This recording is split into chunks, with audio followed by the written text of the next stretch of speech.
Welcome back to Bears, Brews, and the Bros. It's your boy Smoking Jay in the house of my other bros, Sweetness, Drill. Today, we're talking about the rookies. We each got four that we're going to talk about, two running backs, two receivers each. We're going to talk about the fantasy impact, redraft, and dynasty, everybody that's implicated. But yeah, man, before we break that down, how you guys feeling tonight? Feeling all good, bro. Feeling all good, man. Ready to dive into these rookies, man. We did some research on these guys. So we're ready to go crazy, man. I'm ready for the draft coming up next week. Dynasty draft, I'm Oh ready yeah, for all the smoke. I got so many dudes lined up, bro. You know what I'm saying? It's crazy. So many fucking draft picks, possible, potential guys that could just pop out up, you know what I'm saying, go crazy. Yeah, man, bro. I'm feeling super good about this, man. Uh, I've been going through a lot lately, but hey, bro, man, it's always good to take it back with the Bears, Brews, and the Bros, man. This is definitely my outlet, man, for everything, man. And happy Mother's Day to all the mothers out there. I was just What's about to going on, say, man? man, happy Mother's Day. All the beautiful mothers out there. We appreciate every single one of y'all. So much respect, Yeah, much love.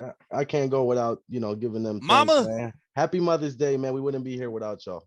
Much love. much love, much love. All right, man. Before we dive into the rookies, though, before we talk about these 12 rookies, what's up with Aaron Rodgers and his whole thing in Green Bay? I think we got to talk about it. We haven't talked about it yet. Is this a real thing? Is this a real problem? Is this gonna die down? Is Rodgers going to play for the Packers, or is he going to force their hand and either play for another team or flat out retire, man? What are you guys thinking when it comes to this whole thing? Just off the pop, I'm gonna say, I don't think he's gonna retire. I think he's gonna do everything in his power to not play for the Packers this season. It's already written. You know what I'm saying? Everything is going south from all the rumors that we hear. Everything is just not good. Plus, he's stated multiple times he doesn't want to be there, man, and it's just a bad situation for the Packers, really. And I mean, fantasy wise, everybody takes a hit. We're talking Devontae Adams, Aaron Jones, everyone takes a hit, even even the defense to a certain extent. Two You know what I'm people saying? that I own in fantasy and just like traded for and shit. Couldn't be anywhere happier, even though being a Bears fan and fucking hating Green Bay and shit like that, I still expect my guys to snap off. But yeah, I don't think he can retire, bro. Like honestly, bro, you MVP. Y'all team lose in the NFC championship, championship to the GOAT. You know what I'm saying? Like, man, uh, you know, Green Bay is retarded for doing what they doing, but Aaron Rodgers gonna come back in some type of way. Don't know when it's gonna happen, but hey, we'll see. We got to see what's good, man. Y'all didn't take care of Aaron Rodgers, and now he's out the picture. I don't think he's coming back to Green Bay, but I definitely think he'll be wearing a different uniform, And the fact trying to go get a ring. and the fact that he compared the GM over there to Jerry Krause, and we know Jerry Krause real well over here in Chicago. Uh, Michael Jordan, hated him. You know that before the Bulls made that last run for that sixth championship, Krause said, "This is your guys' last year. I don't care if you guys even win a championship." So like, Rogers is comparing the GM to that. That's bad. That's really, really bad. There's some more news that came out that he was telling free agents, "Hey, I'm not even going to be here with this team. So, I wouldn't sign here, thinking that I'm going to be here." So, I think that's some big, big indicators right there showing that he's ready to bounce, man. He's ready to dip out. So, it's a real problem in Green Bay. And for the first time in my lifetime, we might have a better quarterback situation here in the Shy, bro. Like real talk, we actually Yes, sir. might for the first time in my life, in our lifetime. Who Yes, So would have sir. ever thought? Who would have ever thought? just like that. All right, man. Who wants to dive in first, man? You guys want to do running backs first or just whatever? I mean, to be honest, it's whatever. I mean, I kind of the way I did my thing, I back and forth with it. So I got a back a receiver. We could go that way. Let's go. Um, yeah, man. So I ended up with Travis Etienne, or whatnot. Ended up going to the Jaguars, bro. And I mean, obviously, this dude is super talented coming out of Clemson, playing with Trevor Lawrence and getting an opportunity to play with him again. He was a high draft pick, on top of that. And, he's very versatile. I know that James Robinson, he caught 49 balls last year, bro. But I don't know if you just, the eye test tells you that Etienne is better. He has better elusiveness. He's more versatile in a way where you could line him up in the slot like he did in college. He's got breakaway speed. He's got great hands. All those factors, bro, plus the familiarity with Trevor Lawrence. He caught 85 passes for over 1,000 yards in 2 years in Clemson. You know what I'm saying? That's really good. So, they got a whole new system set up over there. And I think Urban Meyer, he's just gonna go with whoever's more talented. And in this case, I do think it's Etienne. So yeah, man, that's where I'm at with him. He can do it on the ground, he can do it through the air. So I think he's gonna be a huge problem for James Robinson owners. I think he's gonna end up taking that RB1 position from him in Jacksonville. Just to be honest, that's how I feel about him. All right, man. I mean, Ooh wee. look. I think me and you were talking about this when it first went down, and Oh, one more thing. yeah, go ahead, go ahead. The Jags were 1-6. The Jags were 1-16 last year. So some changes have to be made. You guys win one game, you got something's got to happen. I don't care if James Robinson had an amazing year. He's not better than Etienne, like I said. So, I mean, 1-16, you bring in a whole new quarterback with his running back that he played with in college. I mean, and a new coach with a whole new system. Things are looking down for James Robinson and James Robinson. You know, people that have him in fantasies. It's not a good look, man. I think James Robinson, he's gonna have an opportunity to answer a lot of questions that we all have about him. He's still gonna get an opportunity to answer. I'm on the fence about him. I think personally, I think he's not like a super. He's not a rare talent, not to me. You guys remember last year, Leonard Foreskin got cut, or what? What he get cut? Yeah, he did, right? I believe so. Yeah, he got that. Yeah. We'll go with that. That's what happens, right? It's a, So Leonard Foreskin got cut. There was another running back over there. His name's slipping my mind right now, but he got COVID like 2 or 3 times. So by default, James Robinson ended up getting that workload. There was nobody behind him. This guy got like 85%, plus of the workload. So he was more of a volume play. Leonard Fournette, he was a volume play the year prior. And the whole year coming into last year, I was like, man, I'm off Fournette. That dude's not, he's not a talent to me. I don't see nothing special about him at all. And J-Rob, the thing about him is he's one of those waiver wire Cinderella stories where you pick him up and he's a great story. Nobody heard of him. These running backs, wide receivers, quarterbacks, that this happens, right? So for that reason, it's hard for a lot of us to be like, to say he's a little fluky. He is a little fluky, as in he got all the volume. So we need to keep that in perspective. ETN, a first round draft pick. This guy and Trevor Lawrence, they have that chemistry going. They wanted to say, the coach came out and said, hey, I want to use him only in third down situations. What third down situations usually means you're passing. And usually if you're passing, that means you're trailing. Like you said, the Jaguars only won one game last year. I don't see them making their defense improving that much. So they're going to be trailing most of the time.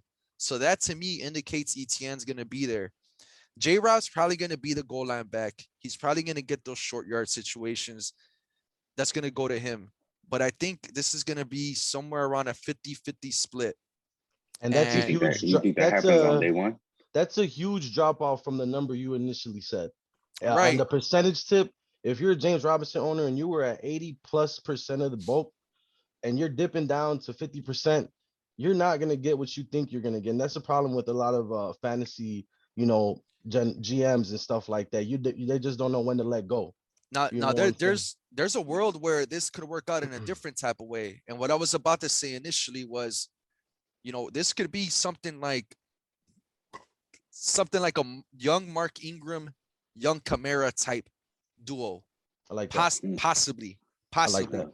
It could possibly be like that. I mean, ETN, some of the comps is Alvin Kamara. Mark Ingram, you know, one of those bruiser type power backs that could kind of do it all. He could catch decently out of the backfield. J-Rob could do that. So in a perfect fantasy scenario, that's what's going to have to happen. Me, if I have to pick one of these guys, I'm going ETN. So that's my perspective He, on this whole thing. he's also ETN is not someone that's gonna be touchdown reliant. He doesn't have to rely on a touchdown to put up good fantasy numbers. That's just proven. He's versatile enough to do it in the air, do it through the air, and do it on the ground, where he's gonna get his points in PPR and he's gonna get his yards on the ground as well. Not relying on a touchdown, as opposed to J. Rob, who Yeah, doesn't have that, talent. He doesn't have those skills. the So, explosiveness. Yeah. yeah, that's a different aspect of it too. So ETN for me between those backs for sure. Yeah. I can't even cap it off. You know what I'm saying? Like, y'all definitely said everything. I agree. If I was a James Robinson owner, bro, I'm kind of shaking in my boots a little bit, like what I'm gonna do. But you know what I'm saying? If James Robinson is your RB1 over on your team, you got bigger problems, I guess. That's a big yeah, But that's true. you got bigger problems, you know what I'm saying? So, obviously I have, James Robinson a little bit lower on the list, but coming through, having Trevor Lawrence, everything new, everything going through, bro. Their teammates, they got the chemistry already, bro. I think it's just there's enough said almost right there, bro. The Jaguars got to do what they got to do, bro. But I got Etienne RB1 this year, James Robinson RB2. Yeah, I mean the offense is gonna be interesting. I know that much, bro. You add that much talent to an offense, I think the offense is gonna boom. But it's gonna be interesting to see how the running back, how the backfield, looks week 1 to week 2 and so on and so Yeah. forth. You know what I'm saying? How much does ETN get out the gate, and how much does he take away as we get further into the season? So that's gonna be interesting. If you could sell J Rob right now, do it. But if you could buy him for the low, I mean, I have no problem doing that as well, because like I said, I think J Rob is gonna have a role. And best case scenario, you're looking at a young Ingram Kamara type. So that's where I'm at with that one. Drill, you wanna lead into your first rook? Yeah, man. We gonna go with the first running back that was drafted in the draft, man. That's my homeboy Najee Harris right there, man. Running back, Alabama. Getting picked 24th overall to the Steelers. Man, most people criticize a little bit. I think seeing that. All right, all right. Really got a little bit cut off right there for a little bit, but I'll let him bounce back on this one. I'm gonna take over right here, and I'm gonna talk about my first running back, Javonte Williams. Javonte Williams, yeah, man, out of North Carolina, 5'10", 220 pounds. That's that build you want out of a running back. Solid build. So last year he led NCAA in missed tackles forced. Dude's a beast. Some of his attributes that I like a lot. He's powerful. He finishes runs, bro.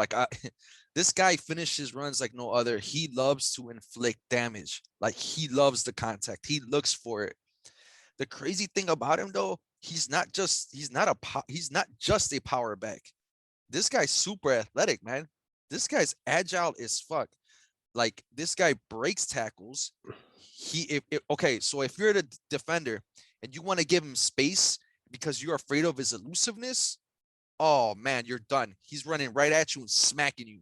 If you want to just a straight punisher, if you want to try to come up on him, man, he's gonna hit you with a little juke, a little bit of footwork, leave you right there, bro. Just dust your ass.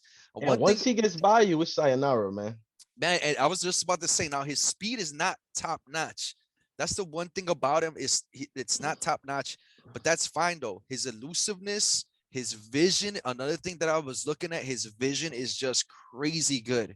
He has really good vision. He got great balance off of the initial contact. This guy stays on his feet. The tacklers, they're going after him. They try to wrap his ankles up. He slips by. He just slips through him, man. And my bad, y'all.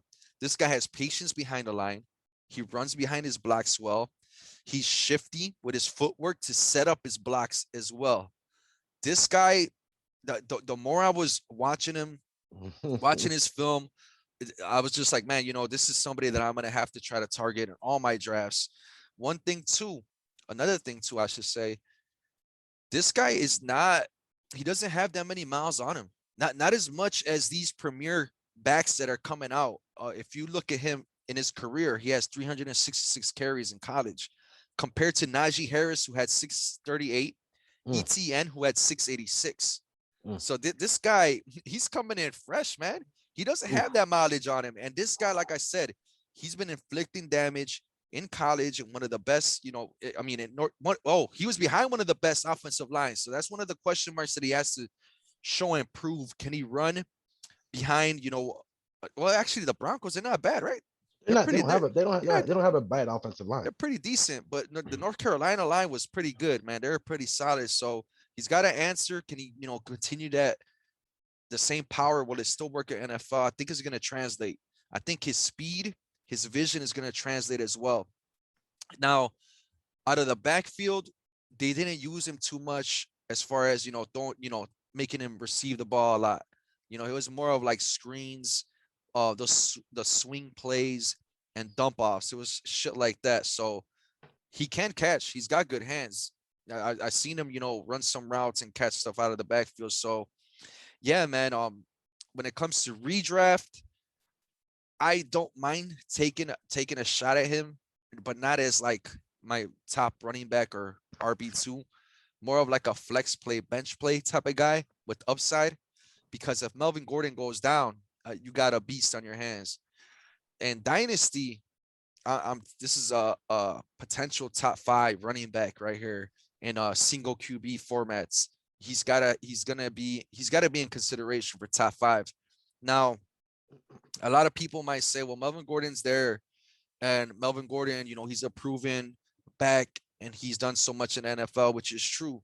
The thing is that Denver traded up for this guy, and they traded up for him right in front of Miami. You don't do that. You don't trade up in the draft to draft this running back if you're a Vic Fangio defensive-minded head coach, if you don't have plans in your head to use this guy. And he's going to take a lot away from Melvin Gordon. In Dynasty, if you have Melvin Gordon, I would try to get whatever I can for him, simply because couple questions. First off, actually, this isn't a question. First off, the workload is not going to be whatever you thought it was. When Philip Lindsay left, all the Melvin Gordon rosters were happy as hell. This is worse for you guys. Javonte Williams being on this team, he's a different type of back. To me, he is the second best back in this class.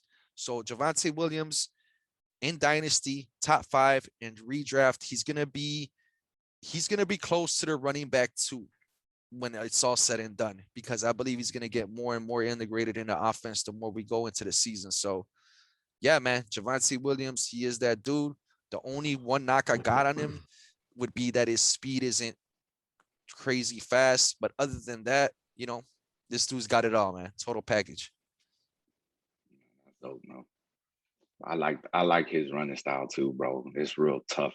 And bro, I've seen a couple highlights, bro. It looked like he almost hurt himself or something, but he was straight, bro. He kept going through, man. He's got some durability on him. And you know what? In the NFL, running backs are like, a dime a dozen. I never seen that many injuries on running backs as I did last year. And it was, not just notable because you're playing fantasy football, but just all around the league. I ain't never seen that, bro. ACLs going on everywhere. It's crazy. But Javonte Williams, bro, he's proven out to be a real durable guy, bro. I like him. If I'm a Melvin Gordon, I got to see how it plays out. You know what I'm saying, though, too. But you say you got him ranked where, Brody? For dynasty rankings, running back rankings, he's my second favorite running back coming out this year. Wow. That's what's up, bro. And that's real big ups to probably his running style.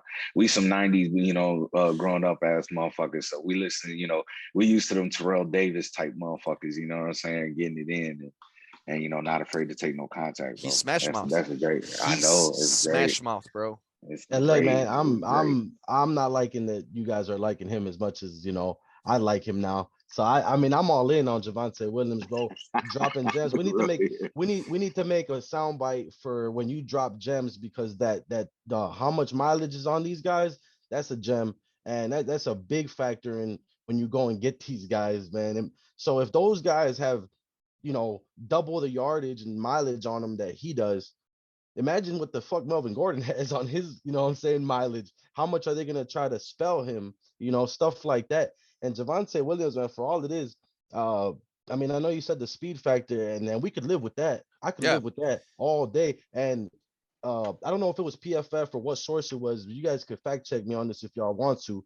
But there was his elusiveness grade was over 200, the best out of any running back in this draft class. And I don't know what that means exactly, but if it's the best Oh, of what? any running back, if it's the best of any running back as far as elusiveness goes, it's crazy that you can be that smash mouth and that Yeah. shifty at the same I time. was I It's was just just That's exactly what it means, though. It means shifty. It mhm. means it means your juke, how you feel. You know what I'm saying? Being able to break tackles. oh His That's no, definitely what footwork, it means. his footwork. I know what elusiveness is. I don't know the scale. I don't know what the 200 is and stuff like that. You know what I'm Oh, saying? okay, okay, No, okay, Yeah, yeah. okay. his Gotcha. footwork is crazy good. His patience is really good. This guy, he's gonna be a problem. He's gonna be a problem, and I can't wait to see him, man. I can't wait to see him do his thing, and I hope I could get him on my squad. I can't even front, man. Let's That go. we're all gonna be targeting him. I love it. I love it.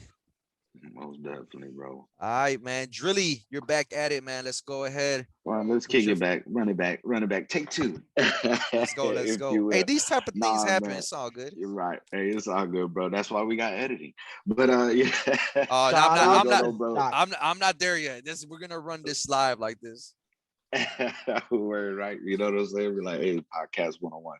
Nah, It's all nah, good. but all bullshit aside though, bro, we got Najee Harris, bro. He was the first running back, you know what I'm saying, to be taken 24th overall by the Steelers. But Alabama, man, bit of the Alabama anyway, bro. RBU. Though how many like how many people come to that university and motherfucking make it to the NFL is ridiculous. But you know what I'm saying, from my essay and everything else like that, though, bro, I think it was a great pick for the Steelers, bro. Like, honestly, a lot of people criticized it because they think they needed that help on the O line, you know what I'm saying, and everything else like that, though, too. But when you got, the first running back to fall to you right there, they were in desperate need of it. James Conner, gone road. I think he a Cardinal now, right? Yep. He over there, yeah, he over there in Arizona and shit. But one thing about Coach Tomlin and the Steelers, man, boy, they're always looking for that cowbell type running Yep. back, bro. Le'Veon Bell, James Conner, bro, like cats that can carry them three downs like that, you know what I'm saying? And Najee Harris is definitely fits the bill. You know, he's not a super speedy guy. And I know he was probably, he was part of the best team in the goddamn NCAA, you know what I'm saying, the SEC. But at the same time, though, I've seen a couple of those linemen get jammed up. I like his redirection, his able to read the defense before they get to where they need, you know what I'm saying, man? Najee Harris is up there for a reason, bro. Shit, there's really nothing you can say about his style. It's just a straight, big, physical smash mouth. He'll hop over you, super athletic, bro. He goes out there and gets it. He's not the fastest guy out there, but he'll bang your ass up. You know what I'm saying, bro? He's a big dude. I love his running style, bro. But for fantasy predictions, if you're in a dynasty, bro, obviously, you're looking at your rankings and everything else like that, bro. Obviously, he's up there. He's a fucking first drafted running back, bro. I'm telling you, you need to pick him up immediately if you're in a dynasty period. But if you're in redrafts, good thing right here, bro. I'm telling you, this is courtesy of Fantasy Pros. They got him ranked as a number 15 running back, and that's in front of Josh Jacobs. That's in front of Kareem Hunt. And the man hasn't even snapped a ball in the NFL yet, hasn't even carried the ball yet in the NFL. So to have him ranked that high, you know what I'm saying, at 15, bro, shit, bro, that just speaks volumes about the boy, man. But you got to go pick him up, honestly, for fantasy purposes, bro. He's the last of a dying breed, and there's a lot of programs out there in the NFL, bro. NFL teams that are going to that double running back situation, bro. That running back by committee, we all hate it in the fantasy motherfucking world.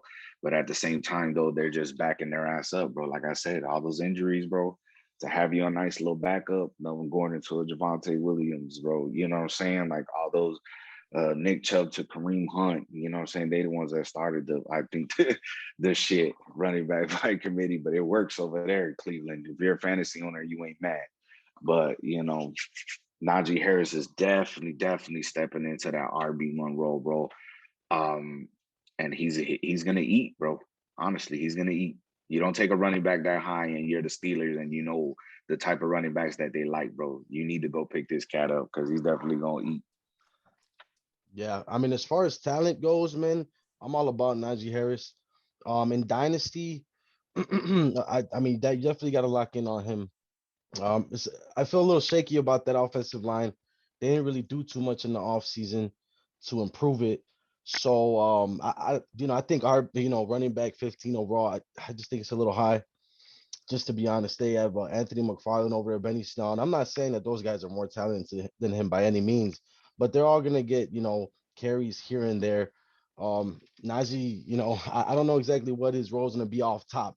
Um, but yeah, I don't know. It's in redraft. I don't know, man. In redraft, they took him first in the draft though. but Fool. in I They understand took first they round took a running back, first out of the draft, first and round he running went to back. the Steelers. He didn't go to no other team, bro. And honestly, bro, like I think you there, you if you got a McFarland or you got a Snell, bro, you just waiting on Najee Harris to either, God forbid, have it anybody. But I mean, I feel you. that boy finna start over there. He finna It's start just over there. my thing is in redraft, I'm not. I'm just gonna go. I'm really not gonna mess with him too much. Just off of me, I've got other running backs, including rookie running backs in redraft that I kind of feel they're gonna have better seasons than him. That are not ranked as high, that weren't drafted as high, but are in a better situation. But so I mean, in my opinion. Yeah, man, I'm gonna definitely disagree with that. Like Najee Harris, he's gonna walk into a 20+ touch role right off the bat. You can't ask for a better situation. We were just talking about James Robinson last year, how he had like almost all the workload, and he's not anything special in my opinion as far as talent goes. You know what I'm saying? Like, when I say this, like I give dude respect. He's in the NFL, bro. Like you can't take that away from him. But what I'm saying is like we see different types of talent, and Najee Harris is that dude.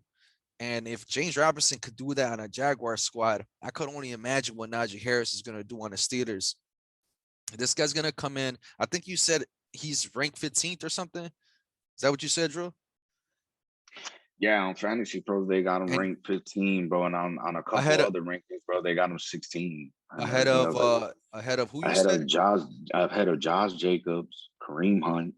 Like Okay. I'm like, hey, you talk about, I'm well, at least you definitely take him on out anywhere, I'm bro. That's definitely Kareem I'm Hunt. definitely take I'm definitely taking him over Josh Jacobs, and I'm taking him over Kareem Hunt.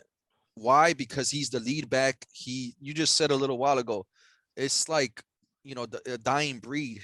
You don't Yeah, have those it's the last of the workhorse. Cowboy back. You don't Yeah. have those workhorse running backs anymore. Like it's almost everything's by committee. Sometimes it works, like you said, Kareem Hunt and Yeah. Nick Chubb. That works, but it doesn't always work like that, bro. So I'm gonna always go with the volume, and when the talent meets the volume, I'm all for it. So in Dynasty, he's the #1 overall pick in my opinion. And redraft, I got no problem taking him, inside the top 15 as far as running backs go. Maybe not overall, or maybe even overall. I haven't done my rankings yet. I'll get back to you guys on that one. But Najee Harris, special talent, opportunity meets talent. I'm all about it. Yeah, man. Oh, for sure. We're back So to you, Brody. yeah, we're diving in. This time we're going receivers, man. I got a Kadarius Toney. It's a 20th overall pick by the Giants. It's pretty high draft capital right there. We're talking about a receiver, out of Florida. I'm not really, I don't really know where to go with this guy. In redraft, he's definitely not a guy I'm looking to owning. In Dynasty, it's a different story because he's a project. Um, me and Smoking were talking earlier about the fact that he's not a natural receiver. He was never that to a full-time, traditional receiver last year for Florida. Years prior to that, he was used as a gadget type of guy. So, he's transitioning into the NFL. And not only that, he's also transitioning into being a wide receiver.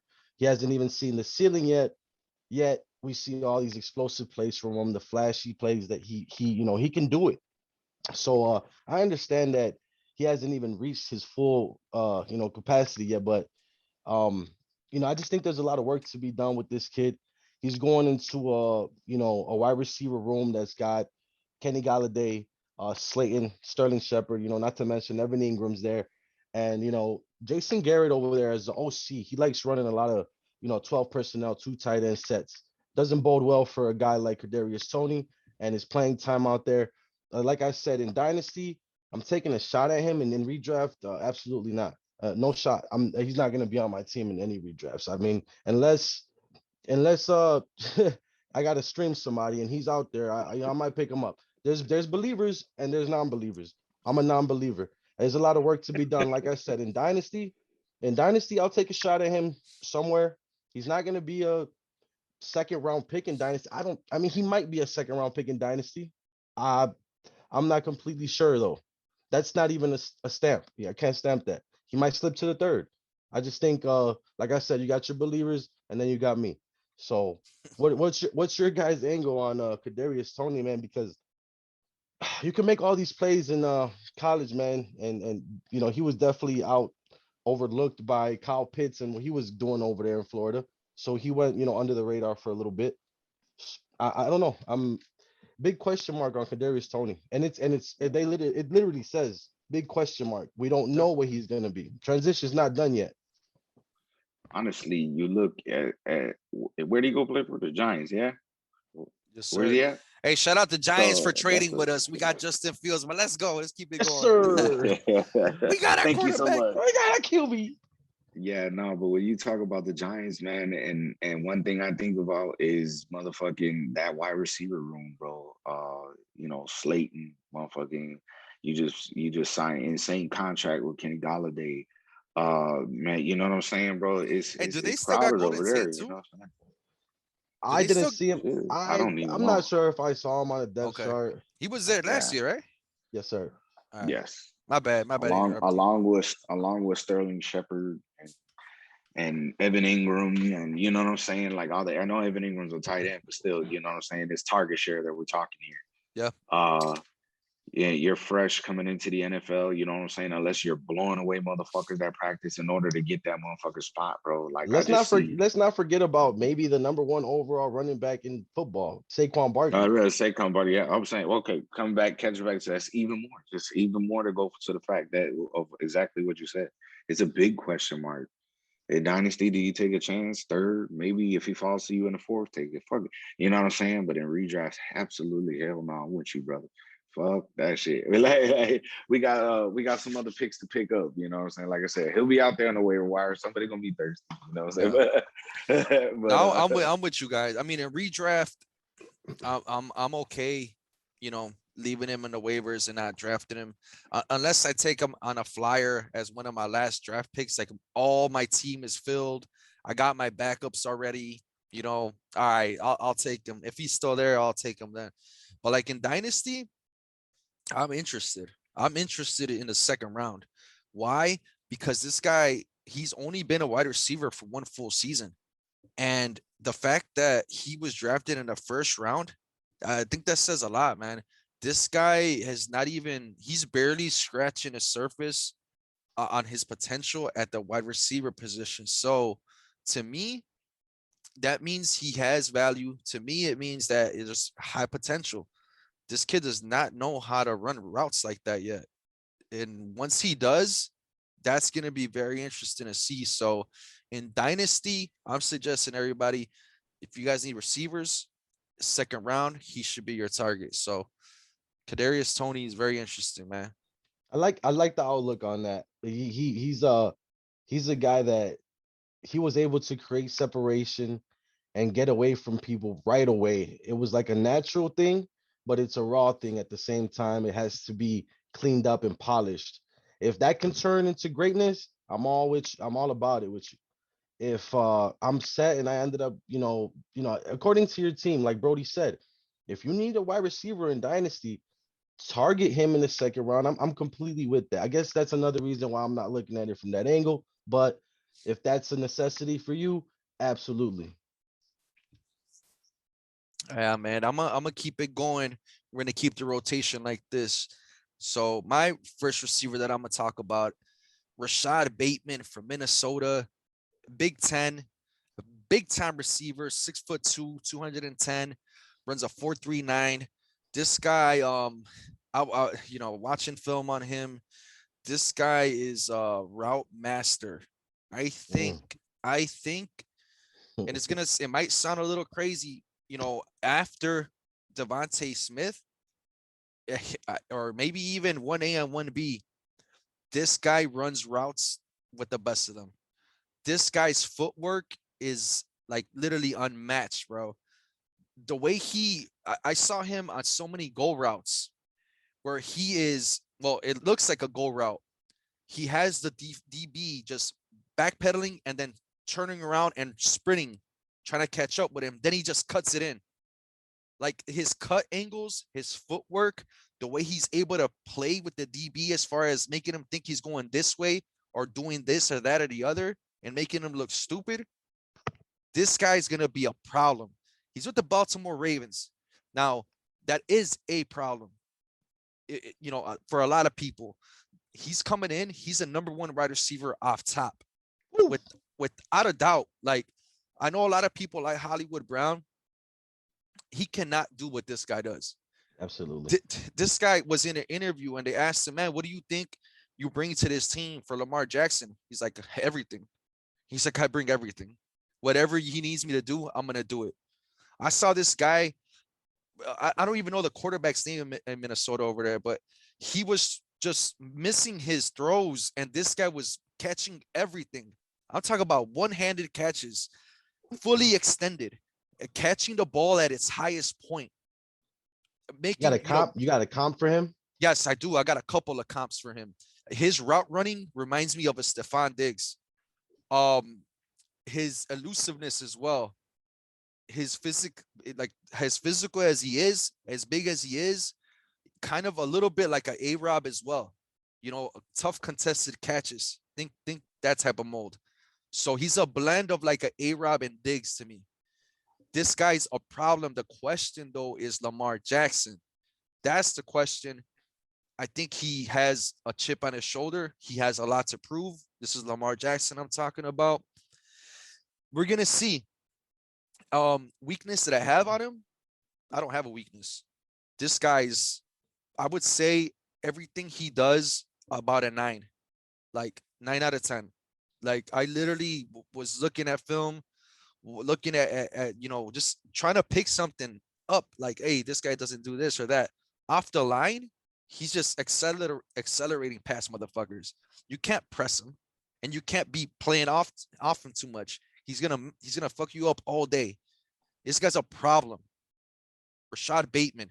This guy's somebody you guys need to target in the first round in Dynasty and in redraft. I'm gonna have some shares of Rashad Bateman as well because again, he is gonna be the number one.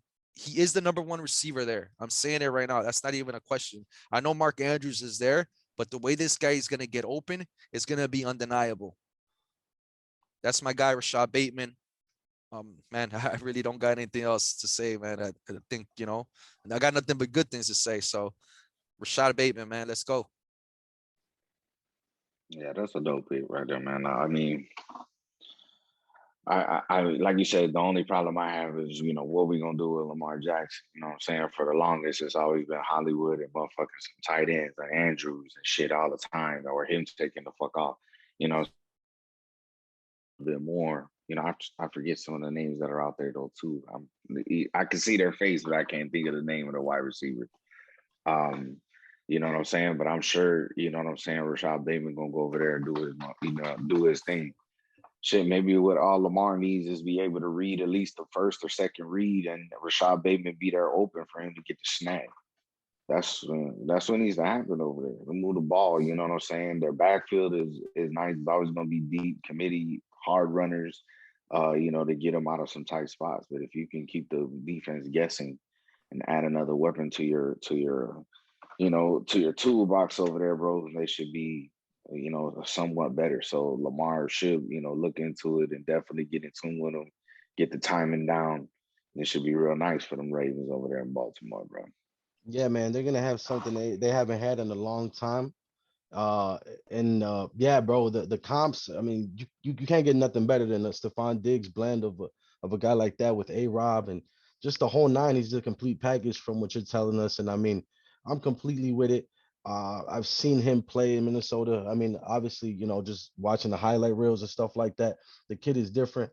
Uh, yeah, man. The question mark is Lamar Jackson.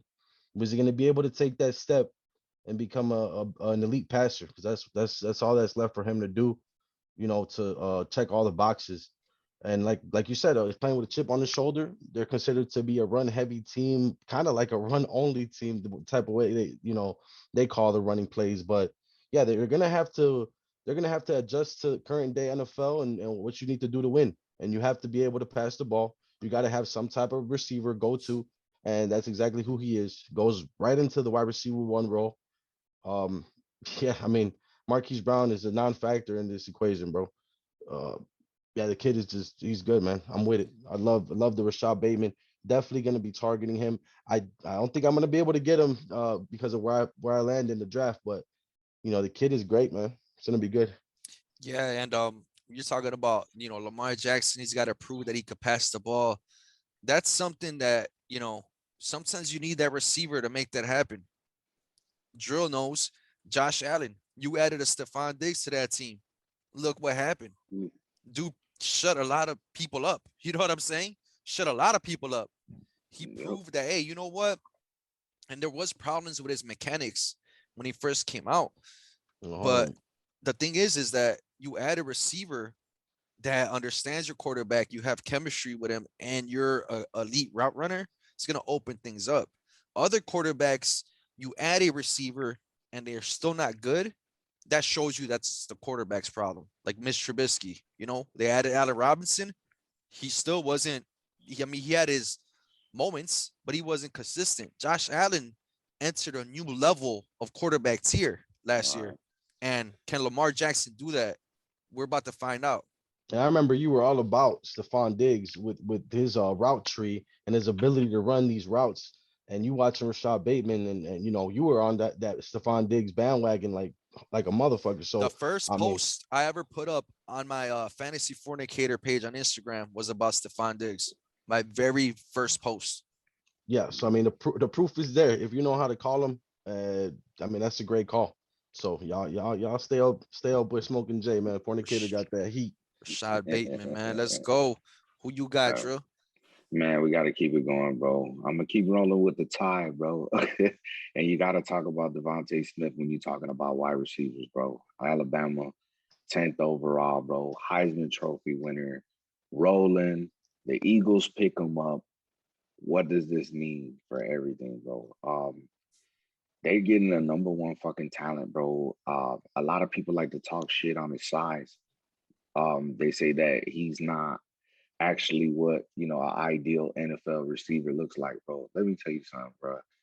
You come from that wide receiver room in Alabama. You coming behind names Waddle, Jerry Judy, motherfucking. You know what I'm saying? A lot of motherfuckers that's been in the draft and doing anything in the NFL at least for their first year, bro. Um, Out of all the wide receivers, this kid is the most pro ready. Looking, everybody brags about one thing, and I'm with it. I'm all in there, bro. Is his route running is impeccable. A lot of scouts said up here and said that that's the best route running they've ever seen out of a recruit coming from college. You know what I'm saying? And that's big to say. Big things to for the Eagles and shit. My takeaways from this, because everybody knows that he's a great guy. Oh, by the way, reunited with Jalen Hurts over there, bro. Rolling with the tie. You know what I'm saying? So you get a familiar face, you know what I'm saying, over there, bro. He knows he's gonna be able to do some things. It's gonna be great to see. But my fantasy predictions, bro, the Eagles, bro, they got new management over there. Um, Not really gonna know how this target share is going to work out really. You know what I'm saying? If you think about the Eagles, Carson Wentz is there. Love the tight ends. You know, you got great tight ends. Go there, Ertz.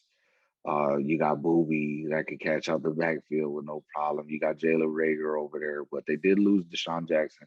But I think in like Devontae Smith, clear cut is, you know what I'm saying? You take him first round, bro, and being the guy that he is, bro. Even though people talk shit about his size, bro, if you're in the best motherfucking conference in you know, college football and they can't stop you, you know what I'm saying? I know the NFL is a different level, but the SEC, bro, it's above reproach when you talk to that. I'll talk about that motherfucking you know, that conference down there, bro.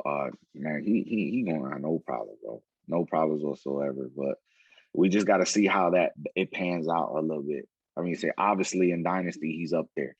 He's definitely up there for you to grab. Redraft right now, courtesy of Fantasy Pros, bro. They got him ranked 37th in wide receivers. That's That's crazy. where they got. That's where they got him. That's where they got him ranked at. I You got know him what a I'm lot saying? higher than that. I haven't done my rankings, but I'm telling you right now, he's gonna be inside my top 24. This Nah, guy's this bro. guy, this guy's gonna be crazy volume. He's got that connection chemistry with Jalen Hurts already. I mean, this Eagles team, what I mean, nobody proved anything last year as far as pass catching, not even Zach Yeah. Ertz. So Devontae Smith right now, to me, he's a slam dunk. Obvious as far as redraft goes. I think he's the best rookie receiver in redraft. In Yeah. Dynasty, you can make a case for that too. So Devontae Smith to me, he's a wide receiver too.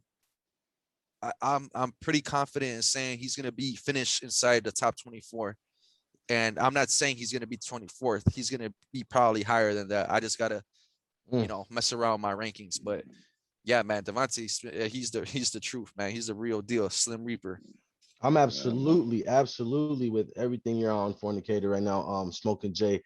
Devontae Smith, he did everything he did in Alabama, but we're not, I'm gonna skip that. We're talking Jalen Hurts connection. We're talking no battles to have with any other receivers. There's nobody that could match his talent over there. They're gonna be they don't have the best defense out there, so they're gonna be passing the ball a lot. Jalen Hurts got a huge arm. They've got chemistry. Devontae Smith is way beyond the talent level that any of those receivers is on. So yeah, inside the top 24 is probably where I'm gonna be too. I haven't done my rankings, but I'm absolutely with it. The target share is gonna be there, the talent's there. What'd you say earlier, Brody? When opportunity meets talent, That's it's it. a green light, It's it's a a go, beautiful match. it's a match made in heaven, man. So absolutely, man. The Slim Reaper, he's all about it, man. He's real deal. Hell yeah. Go ahead, man. Keep it going, Brody. This is another one where opportunity meets talent. Michael Carter out of North Carolina goes to the Jets, man. And for me, this is the best landing spot, if not one of the best landing spots for running backs. I'm definitely fucking with him in Dynasty. That's a given. And I'm definitely gonna probably have some shares of him in redraft. They reconstructed the whole offense. They went and added Corey Davis. They drafted Elijah Moore, of course, Zach Wilson, and you know, the kid from USC. What's the Vera Tucker. yeah, Barrett Tucker, man. So, he was one of the top three offensive linemen coming out of this draft, if not the best one. So they go and they reconstruct all this. Then they go and get Michael Carter. This offense is going to take a huge leap forward this year. They've got a whole new system in play. They're going to be running exactly the type of offense that Michael Carter likes to run because he's one of his cons is that he's a small back.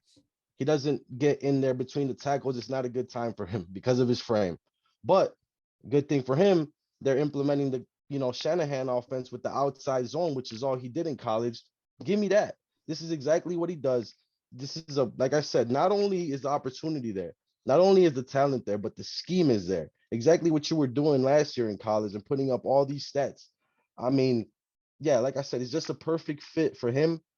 Um, yeah, they upgraded everywhere. They're good to go, man. And they're gonna have a winning attitude type of culture over there with the new system, new coaches, and all this stuff going on. Michael Carter is an absolute goal for me in redraft and dynasty. Volume, man. Volume, volume, volume. I Gotta forgot to love it. talk about the volume. You just brought it up real quick. Let me tell you the other two guys that are in the running back room with this kid. Frank One of Gore and them who? is Tevin Coleman, who he's been on the wrong side of 20 for like 10 years now. I told Smoking Jay earlier. And Ty Johnson, a kid that I think he used to play for the Lions. I think he wrote a lot of bench. I don't know what he's doing or what he does, but I think he got his job standing outside the stadium somewhere with a sign. But I don't know. The opportunity is there, dude. Tevin Coleman, he's on his last leg, literally. He's done, washed up. Michael Carter is coming in hot, blazing, dude. I'm telling you, it's gonna be a different thing going on in New York. It's interesting because like I don't think I don't think even Jets fans are really excited to see their offense, and I don't know how long. I'm excited to see what the fuck they got going on now. I want to see how that whole dynamic works with all these new weapons, rookie receiver, rookie running back, free agent Corey Davis. Just a lot of improvements Rookie made over there. quarterback. Yeah, rookie Yeah, quarterback. that's everything. I just said Ricky cornerback. Yeah, no, rookie quarterback, Zach Wilson. You know what I'm saying? So yeah, man, just all the improvements they made. That offense is gonna be, man, it's gonna be fun to watch. I think, fucking Gase is gone, Darnold is gone.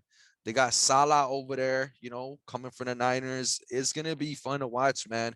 Carter, I don't know. To me, he's got RB2 potential on volume alone. So, I mean, I don't know. I don't, like I said, I haven't done my rankings, but he on volume alone, he's got to be RB2. He has to be. I mean, if he doesn't, then I guess he's got to be a flop. But yeah, man, I don't mind Michael Carter in dynasty or redraft, not at all. Yes, sir. We got Cool. him next. I'm gonna take it. Oh no, I didn't know if you wanted anything to add. All right, cool. I got Nah, it. I'm good on them. Yeah. All right, for sure, man. I'm gonna keep it rocking, man. We're gonna talk about Trey Sermon, man, going to the San Francisco 49ers. And Trey, it's weird because they drafted two running backs in this class. And I know Sermon was drafted in the third. Elijah Mitchell from Louisiana, I think he got drafted 6th or 7th round. And there's a couple of differences between the both of them. Trey Sermon runs a 4.57, and this kid Elijah Mitchell, I got it right here. He runs a 4.32. So he's a speedster. There's a difference there. And with the Niners, we know they love their running back by committee. So right off top, I'm kind of uncomfortable with Trey Sermon. I don't feel confident telling anybody to draft him first round in dynasty just because of that backfield, the dynamic there. I love the offense. I don't, it's kind of like turning into the Patriots running backs where, you have one of those guys, they'll do good while they're on your bench. Then you put him in the next game, and then a fucking Rex Burkhead comes in out of nowhere and takes all the points. So let's talk about the strengths of Trey Sermon. This guy, he does break tackles. He's really good at finding the cutback lanes. Um, One thing that I did see that I did not like is his second level vision. Like once he gets past the line of scrimmage, he hits that hole. He just makes the wrong decisions after that. Like he runs into safeties or runs into problems that he doesn't have to. So he needs to do a better job with that. Um, he wasn't used as a pass catcher either. I think he had like 40 catches in 4 years. So he doesn't have he's not a dynamic out of the backfield. He can catch. They use him in some screens, dump offs, shit like that. But nothing special like that. He's a pretty good pass blocker, so that's a big bonus for him. But other than that, Trey Sermon, if running back needy in dynasty, I would say take him in a second round. I would take Michael Carter in front of him. Trey Sermon is somebody that I'm okay. Just if I don't get him, I don't get him. I'll be okay with that. Grab you one of these other receivers instead of him. Get yourself a Rondell Moore, Elijah Moore, Rashad Bateman, all these other receivers that have more defined roles on their teams, as opposed to a Trey Sermon who's going around that he brings that same draft capital in dynasty drafts, but it's not the same value. So I would look a different way. So that's where I'm at with Trey Sermon. You guys got anything? Yeah, it's definitely risky, bro. It's definitely risky to kind of like gamble on that backfield, bro. That shit is crazy, bro. I don't have too much to say though, too, but I agree with you on that standpoint. It's just you always like tend to stay away from shit like that. You know, you're like, oh yeah, that's a great pick. We see your work ethic and everything. Oh, what team you going to? Oh yeah, never mind. Yeah, You know And what I'm and exactly. and they saying? still It they still got sucks like that. what's his It name? sucks like that, bro, because a Who they lot of still got motherfuckers over are there? gonna get that shine. They have Raheem Mostert. Uh, Raheem Mostert. They Jeff just signed Wilson. Wayne Gallman. They got Wayne They just Gallman, your signed, guy. yeah. I'm telling you, yeah, they Yeah, got that Wayne see, Gallman. that's one of those backfields where I'm like, I'm just staying away from it because even if Trey Sermon does good, and I know he had some crazy games. I think against Northwestern he had like 300 rushing yards, something stupid like that. But the That was a truth of bad day for our Wildcats, man. the Bad day. Because we were yeah, really good defensively. I don't know what happened there. I don't know what happened there. Either we were concentrating on Justin Fields too much, but it's all good, man. But hey, man, That's all that matters. yeah, hey, that backfield is there's too many people over there. I'm staying away from it. If you're desperate for a running back, you know, go ahead. But I'm taking Rondell. Like I said, I'm taking Michael Yeah. Carter, Rondell Moore, Elijah, all these other receivers. I'm taking even this guy from LSU, Terrence Marshall. I'm taking all these other players in front of him because they have roles that I feel comfortable with. He's not one of them. Yeah, and I'm gonna go ahead and say when you compare running back our backfield to that of New England, I'm definitely red flagging that shit. I don't want to deal with the circus of running backs that you guys have going on over there. On top of that, Trey Sermon, oh man, I don't even know. I don't know. I watch highlight reels of this dude, and like you said, I don't see anything special. I don't see generational talent. Actually, what I see is a guy that he runs straight up. And we know that's the number one rule of getting your head knocked the fuck off when you're running straight up. He doesn't even have the form of a running back. If you look at him, he looks like a wide receiver or something. I just can't really, his build is not, it's just a weird build as a running back. I don't really see him like that. I don't think he's elite. I'm calling you. They might make a transition from a running back to a different position in the NFL. That's why they drafted him. Maybe they're gonna turn him into a tight end or some or a wide receiver of some sort. I don't know. I don't see the Trey Sermon coming into fruition in the NFL as a success at all. Well, we know Shanahan in that offense, running backs, they're plug and play. He lit like for his offense, he could literally put in almost any running back, and we see this running back have fantasy value. Like that's legit. You talk about Jeff Wilson Jr., McKinnon in the Raheem past, Mostert, Raheem Jesus. Mostert. All these running backs come into that system and they pop off. So, I'm not saying Trey Sermon can't do that, but I'm not playing this game guessing is this his week or is this Mostert's week? Like I'm not doing it. I'm not. I'm straight. Take I that think they, advice. I think they fucked with all that depth because of all the injuries that they fucking had. Their whole 49ers whole team went Oh fucking man, down last year. Fucking crazy as fuck. But at the same time, bro, yeah, that's something you just gotta stay the fuck away from, man. But well, fuck it with it, man. Getting into the next running back, bro. We're gonna talk about Kenneth Gainwell, bro. Running back out of Memphis, picked 50th overall, going to the Eagles, bro. interesting. Hey, this cat is Hmm. kind of nasty. Oh He's really yeah, nasty, bro. Watching Phil, you get excited about watching a cat like that, man. And I think like the Eagles like that type of back. But if I had to like compare him to anybody in the NFL right now, bro, it'd probably be Naheem Hines. Just the way he's it's able not to bad. catch out the backfield, his shiftiness, not afraid of contact. Bro, the I kid like is that. five. I like that Naheem Hines. He's 5'8". He's 201 pounds, bro. He ran the 40 4.45. You know what I'm saying? Like he's got a great motherfucking style of running, bro. And like I mean, I couldn't You know what I'm saying? Think about anybody else to come to where like, like Naheem Hines, just that looseness. But you know what I'm saying? Coming out of Memphis, bro, a couple honorable mentions, running backs to come out of that program, bro, who are in front of him. Tony Pollard.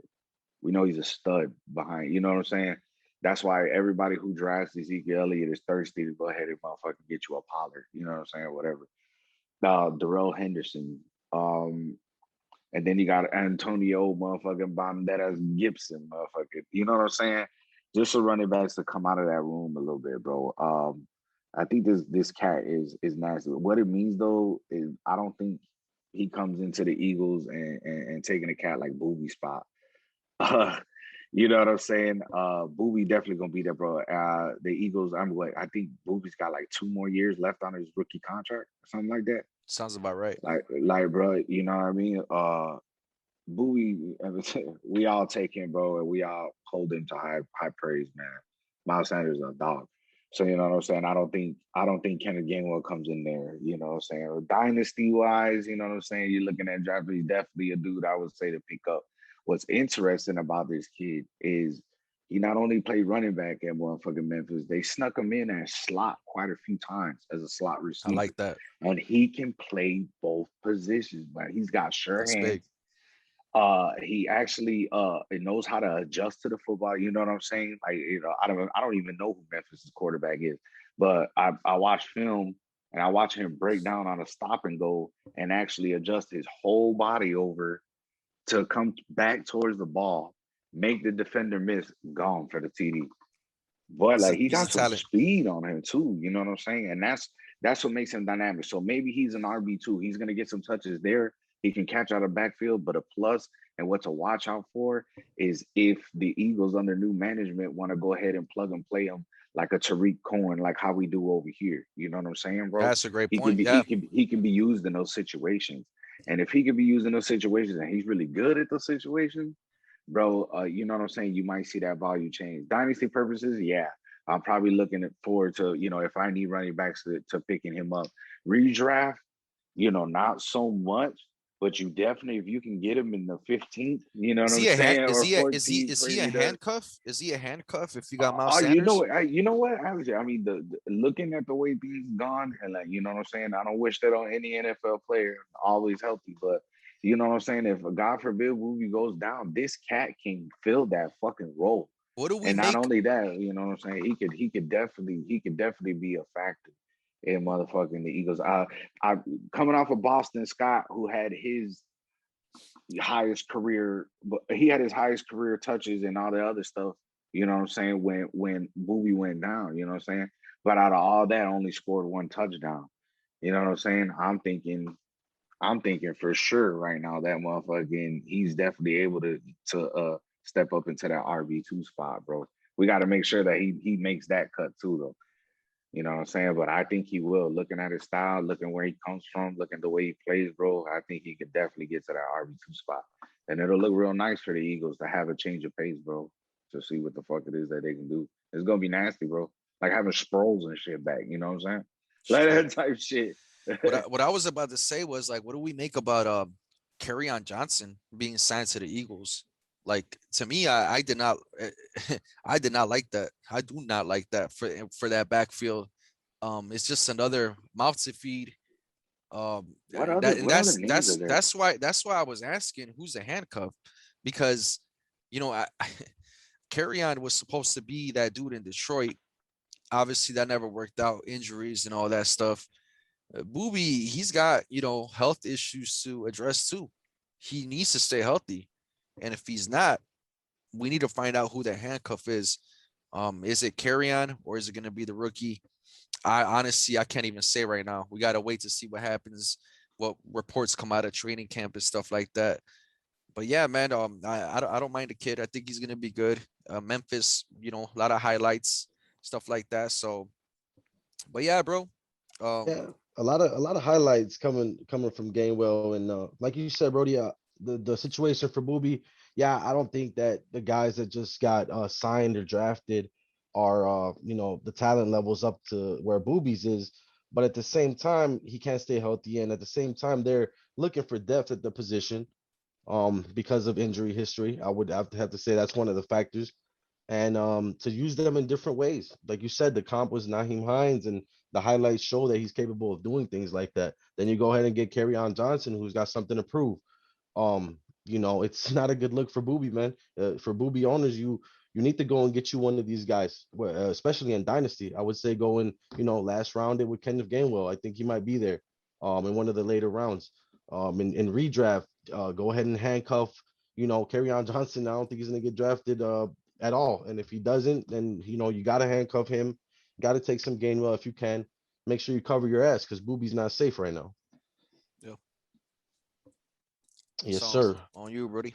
Yes, sir. I'm Last gonna dive round, last into the round. last round, man. Ring that bell. You know what I'm saying? I wish we could cue it up, but we gonna need a sound guy soon, man. So if anybody's looking for a job, let us know. Here we go. I'm gonna go Amon-Ra St. Brown going to the Lions, and he's not the fastest guy out there out of USC. In a full season in 2019, I think he had like almost 80 catches for over 1,000 yards. So he had he's had some good seasons in the collegiate level. I think the Lions got a steal there with him. They were able to get him in the 4th round. He was projected to go higher than a number of guys. So, when you're projected to go at a certain round from anywhere from the 2nd or 3rd round, and you end up going in the 4th, you slip all the way down. Amon-Ra St. Brown comes in with a huge chip on his shoulder. He comes in with a huge chip on his shoulder on a team that just lost Kenny Galladay, Marvin Jones. Their wide receiver depth chart is currently Tyrell Williams, some guy named Tom Kennedy, and another guy named Sage Surratt. So you know what I'm saying? I'm just looking at this depth chart and I'm saying Amon-Ra St. Brown can become the wide receiver 1 for Detroit. And the opportunity is going to be there. I'm not sure how good Tyrell Williams still is, if he's got anything left in the tank. But, he's showcased great hands at USC. Tyrell the Gazelle? Tyrell the Gazelle, man. So, like I said, man, he was drafted way after his, projected draft position. That's got to, put a big chip on your shoulder. Like I said, going into a wide receiver room where there's not much there. The target share should be there for him. I think he automatically slides into the wide receiver 2 role with an opportunity to be the number 1 option for Jared Goff. As far as who's the tight end over there? Hockenson. So we got Hockenson, who's obviously going to get a huge part of the target share. But if Oh you're man, looking I at know. wide, They if you're hurt. looking at wide receivers alone, Amon-Ra St. Brown has a chance to be the wide receiver 1 for the Detroit Lions, and that's no cap, bro. I mean, like I said, you read these names off the depth chart. There's nothing that pops off the paper. You know what I'm saying? And another big factor, bro. We're talking about a defense that allowed the most yards and touchdowns last year. The most yards and touchdowns last year. The worst of both worlds, bro. So you're gonna be playing from behind. Um, they went out there and they made some draft picks as far as on the defensive side, but you don't just get better from one day to another. They still have to come in and prove themselves pro ready. And like I said, Amon-Ra St. Brown he was a steal for the Lions, and he should be a steal for you in dynasty and in redraft. You have to eye someone like him because of the target share and the opportunity. Look at the situations, and you can definitely go get Amon-Ra St. Brown for a very cheap price in dynasty and in redraft. I mean, I'm about it. I'm about him and his opportunity right now. Yeah, I love the opportunity. The fact that he went to Detroit, I mean, that's love for him. There's nobody that stands out, like you said. Some comps that I saw was like Robert Woods, Bobby Trees. So I'm cool with that. I got no problems with that at all. So he's another receiver that you could get in a 2nd round, man, late 2nd round even, and he's gonna pop off for you. That's definitely good, bro. Like you think about all the names that just left there. Detroit's getting a facelift. It's just how to see how they play. You know what I'm saying, as a team. Jared Goff stepping up in there. You know what I'm saying? I know the TJ Hockenson owners is worried. No more Matthew Stafford to TJ Hockenson, bro. Like, you know what I'm saying? We'll have to see how it works out. But with Amon, shit. What is his name? Because I would Amon-Ra. St. Amon-Ra Brown. All right. St. Brown. Yes, sir. Y'all gotta like You that. know what Y'all I'm saying? gotta Yeah, like like that. it's some Egyptian shit. You know what I'm saying? Nah, no disrespect to the man though, man. But Amon Ross say right, like I think going to Detroit, bro, is interesting. Me and Brody was That's talking about this shit the other that's day. Buddy's brother We from the kind Green of Bay Packers. And oh no what shit. is it? Equinibrius St. Yeah, Brown or something like Equinemius that? St. Brown. That's his brother. I don't know. I think we just said two different names, but it's the same name somehow. Yeah, I don't know. same. That's his brother. That's The his Saint brother. Brown That's brother. Yep. crazy. So it's a football family, and I Hmm. love those. I love those guys that come from the tree of, you know what I'm saying, like your brother played football. His dad was like a two-time world champion bodybuilder, which has nothing to do with football, but it still means something to somebody. You know what I'm Right. saying? Yeah. Yeah, So it's they're crazy. big You know what I'm things, saying?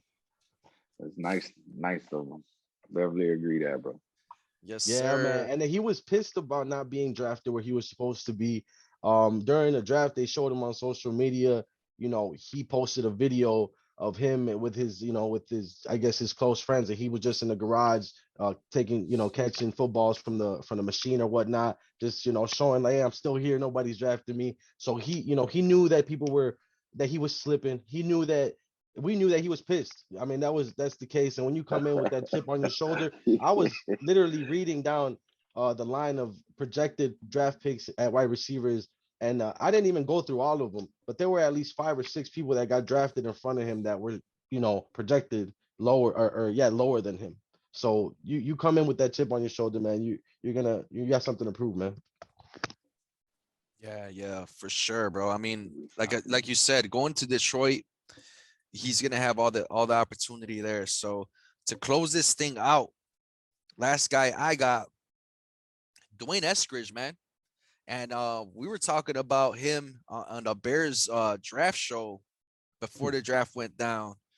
And we had our own mock draft, and that's somebody we wanted the Bears to get in the third round. He went in the second round.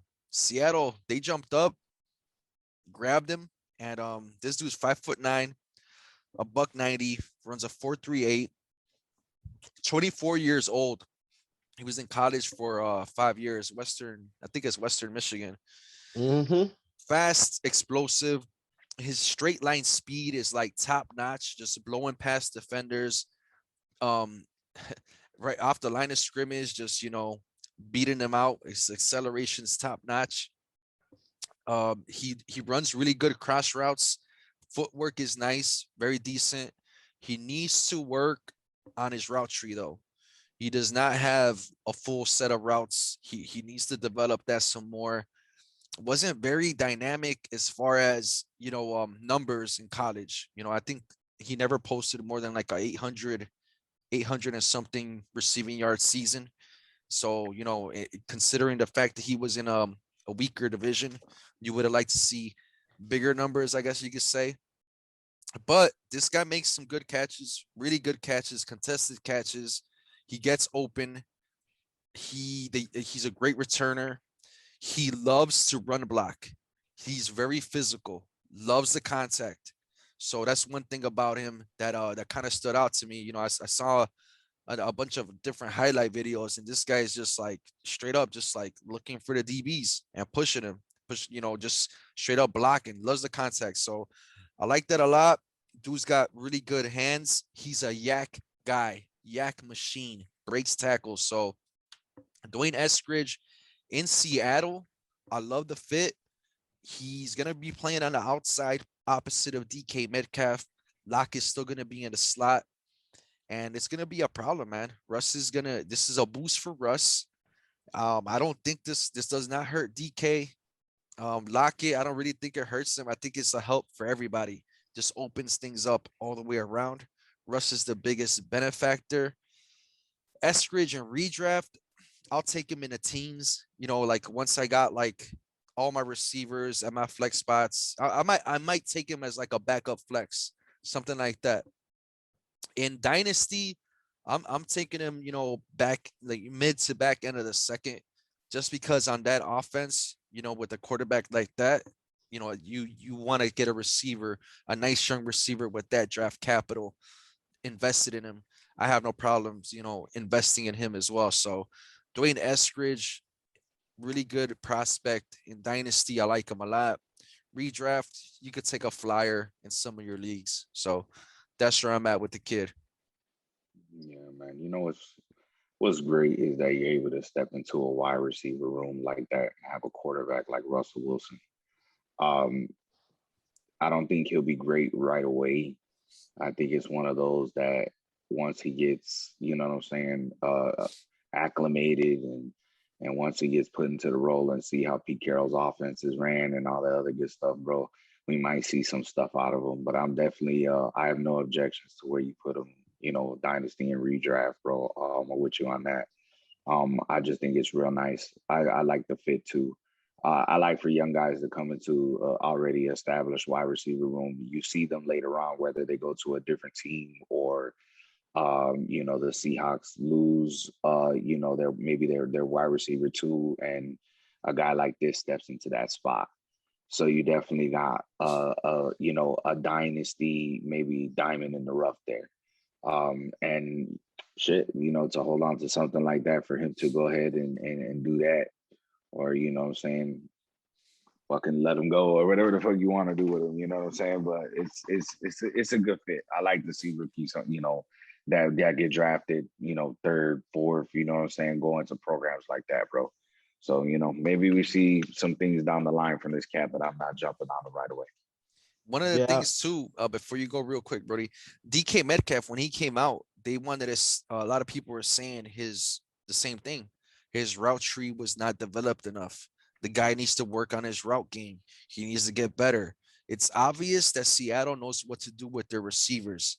You know, you think about past years, a lot of I don't want to say no names, but not very popular receivers are popping off. You know, when I'm talking about Dougie B, Doug Baldwin, oof, especially oof. somebody that busted his ass to get that playing time. And one thing about Pete Carroll, he doesn't care if you're a first round, second round, undrafted free agent. If you got the talent and you bust your ass, you're gonna play. And these guys, they know how to develop players. That's proven. Dougie B, they did it with him. Tyler Lockett, another guy, they did it with him. So DK Metcalf, a lot of questions. He slipped in drafts. This guy doesn't have a route tree. You know, this, that, and the other. We see what he does. So let's see if they could do it with Dwayne Eskridge. Yeah, No my thing, problem. yeah, my thing is you know, Dwayne Eskridge, where you got him in Dynasty, I like it there. Maybe a little bit, you know, more towards the beginning of the third round, but I'm in the same ballpark. And absolutely in redrafts, if you know, you need to take a flyer in the teens, I'm also cool with that. He's gonna earn his playing time because of his ability to block. You know, you called it. He's got the will to go out there and seek contact from DBs and whoever it might be. So just that in itself is gonna get him some time on the field. Now, the fact that he's got that straight line speed is a huge plus for him going to a guy that has probably the best deep ball accuracy in Russell Wilson. And you know that rating is off the charts when he goes deep. He usually puts it in the basket as something that you love to hear if you want to go seek a guy like Eskridge. And the fact that he can run those intermediate cross routes, that's one of his you know, Yeah, that's one of his his A strength. things. So Yeah. that's his strength, and that plays in perfect again. You got a guy like Russell Wilson and a guy that like DK that gets vertical, sometimes it doesn't work out. Then you extend the play in Russell Wilson. I can see it now. And you got a little speedster running back and forth across the field. Defenses, they hate that shit. It's like a pest, you know, just running zigzags around. Then you got Russell Wilson scrambling and making a big splash play down the field to him. I mean, it's a good match for him. Like Drill said, going into a locker room with guys like DK and Lockett and Wilson that are, you know, polished guys in the NFL, it's gonna do nothing but good things for this kid. So yeah, you know, they're gonna develop him the way they do the other guys. I see big things for Eskridge, man. Like there's a big smile on Fornicator's face right now. Go Seahawks. Well, you know, like I said though, like I said before I really, dove into the info on him and the Bears mock draft, bro, he was one of those guys I brought up. I was like, hey, I would love to get this guy in the third round. Love to. Most And definitely, bro. of course the Seahawks, they jump up and get him in a second. Fucking guys. Fuck it. I love to see him over there, man. But with that, that's gonna wrap up the show, man. You guys got anything for the people before we dip up out of here? I just want to say, you know, once again, happy Mother's Day to all the moms out there. all the good moms, because the bad one. No, I'm just fucking with y'all. No, absolutely not, man. You know, I was gonna say happy birthday, but happy Mother's Day to all the moms out there, man. God bless. And stay tuned. Like I said, we're dropping heat every week now. We just dropped 12 guys and how we feel about them. So yeah, man, we're dropping gems every week now. We're coming with heat. Stay tuned, man. Big things coming for the bros, man. Yeah, man. Same here, bro. From Drill, man. Happy Mother's Day to all the mothers, bro. You know what I'm saying? We wouldn't be here without y'all. Most of the boys in the family, the sons is mama's boys anyway. So you know how it is. Take care of your mama tomorrow, Hell man. Go yeah. ahead, do what y'all gotta do, bro. It's all love, man. But yeah, we steadily bringing that heat. Thank y'all for rocking with us, man, bro. For real. Bear down. Thank you for rocking with us. Happy Mother's Day. Make sure you guys check out Lavender and Blush. Hook up your moms, hook up your ladies in your life. Use promo code Dubros. They have that's a sis-in-law and her friends, they have a bunch of stuff for the ladies out there. So make sure you guys check them out. They support the podcast. They're one of our sponsors. Much love to them. Support small businesses. And just much love to everybody in the community, everybody that's been rocking with us. Make sure you keep sharing the podcast, leave us some ratings, and just you keep pushing, man. We're doing our part over here on our side. We're gonna bring some more heat next week. We're probably gonna be dropping. You know what? We might be dropping his dynasty rankings, man. We're gonna talk about it. We're gonna chop it up in the after hours and go from there. You guys take care. We're gonna catch you guys in a week, man. Can't wait. Peace Bear down. out. Bear the fuck down, baby.